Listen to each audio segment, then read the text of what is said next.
Long before time began, a speck of dust is all that is left from what had been wiped away before. Floating in an endless void, there is only the Enlightened One and this speck of dust.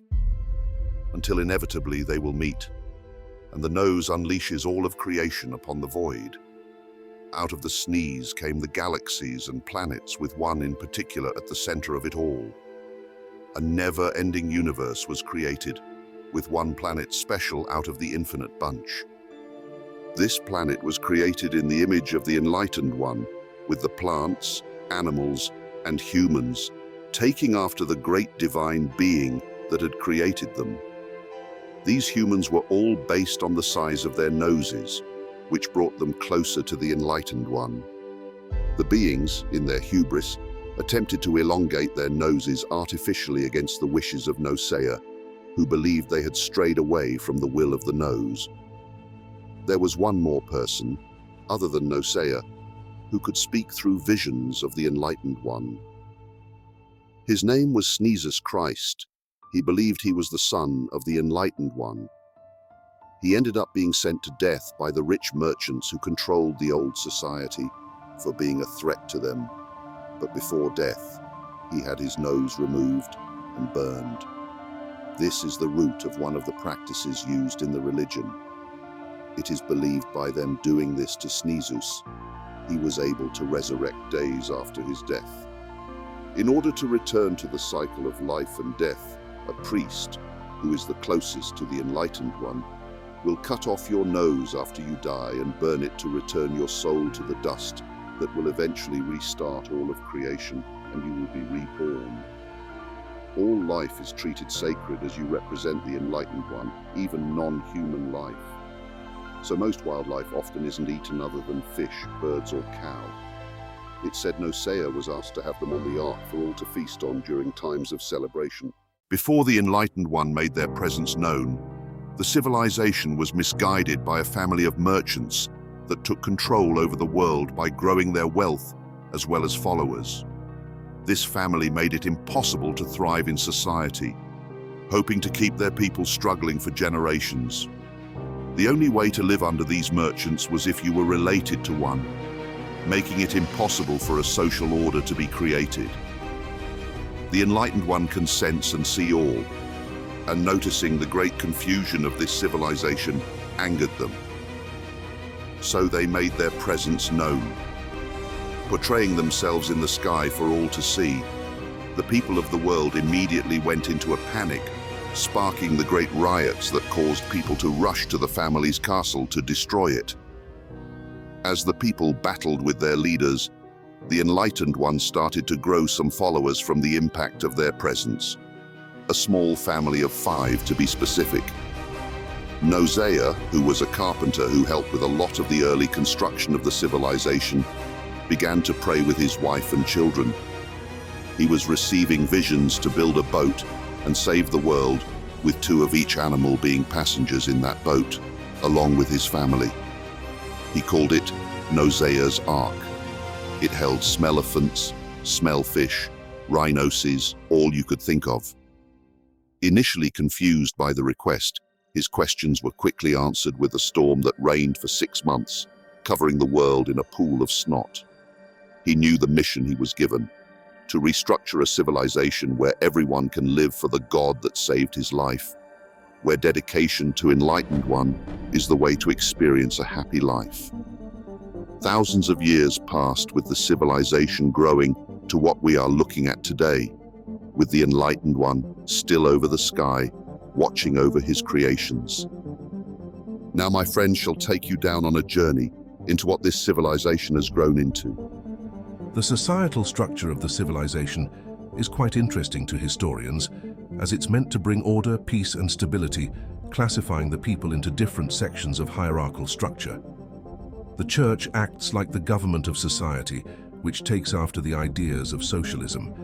It controls the wealth by owning the salt mines and working in conjunction, but not on the same level, with the Merchants Guild to set and control prices. These prices bring us to the form of currency that allows this society to prosper and expand without the need for capitalism. Salt, and the standardization into cubes of varying sizes depending on value is used across all trade. While the society is socialism, it does come with the drawbacks of the system. Corruption of the idea of best for all has taken root in this society. However, under the guise of religion, order is maintained. Those at the top of society will always be seen as chosen by the giant nose in the sky. Of the most respected and adorned are the priests, who hold most of the general power of the civilization, controlling all the money and main sources of trade. They have a council of 8 priests who are elected based on their seniority and commitment to the Enlightened One. These priests are held to a very high standard in society. If you break any commitment to the Enlightened One, it results in a death sentence, for example. A priest must always greet you with a bless you before you can have a conversation with one. Under them is the nocelles, who are another powerful class that is made up of the rich.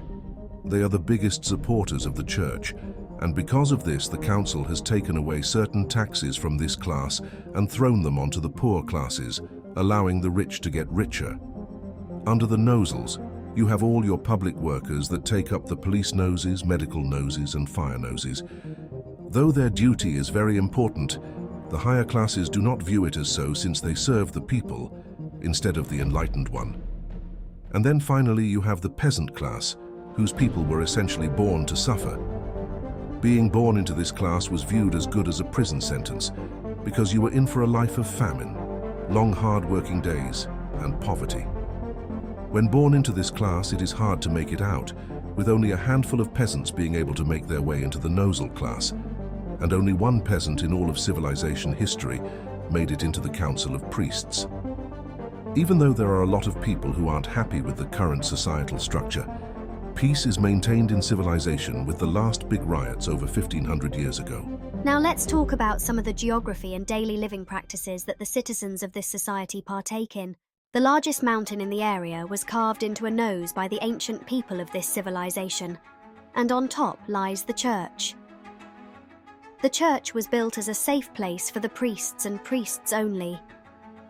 Inside this church resides all the priests or the priests to become, with the council chamber at the very top of the building.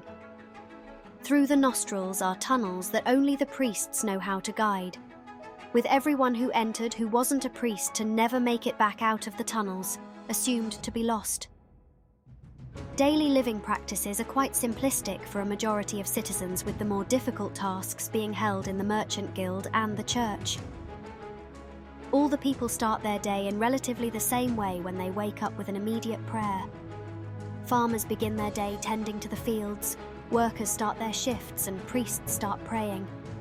There isn't much leisure time, as people spend most of their days making money for food, and then going out to find a meal for a good price. Lack of common transportation means people have to walk for most of things, like work, with the tamed Norses being reserved for the high class and priests. The higher the class you live in, the more lavish a life you live. This would be the peasant and working class day-to-day life. People like the nosels get to spend their days in their huge homes, having the money for live entertainment, and eat whatever meals they desire. The priests who are above them don't have a life of such ease. Though they hold the most power, they receive the highest expectations. Priests spend a minimum of 6 hours a day praying, as well as hiking the mountain for another 3 hours. They are allowed to leave the church, but it is a rare occurrence for this to happen, as they must dedicate their lives to praising the Enlightened One.